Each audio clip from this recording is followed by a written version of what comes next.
Arrivano le prime sollecitazioni circa le opere stradali realizzate, a farlo il cartello sociale che questa volta interviene prontamente sul rifacimento del ponte di Milena con una lettera inviata al commissario del comune di Casteltermini e al sindaco del comune di Campofranco. I rappresentanti del cartello sociale ricordiamo come in data 8 febbraio scorso si è tenuto un incontro in prefettura per entrare nel merito delle singole criticità rispetto alle tante strade chiuse che vedono la restrizione della circolazione e tra queste è stata richiamata per l'appunto l'attenzione sul problema del ponte Milena che da diversi anni vede la presenza di un semaforo che regola la circolazione in senso alternato.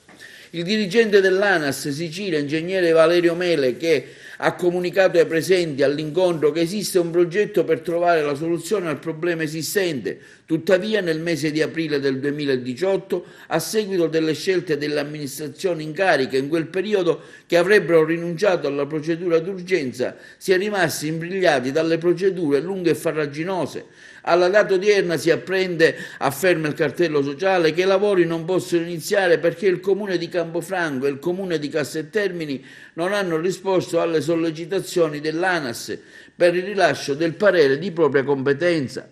Per tale motivo si chiede con cortese urgenza di conoscere le ragioni per cui non si è ancora provveduto a riscontrare la suddetta richiesta e in particolare cosa impedisce che si diano al più presto le giuste direttive affinché vengano forniti i pareri con sollecitudine al fine di sbloccare l'ingresciosa situazione.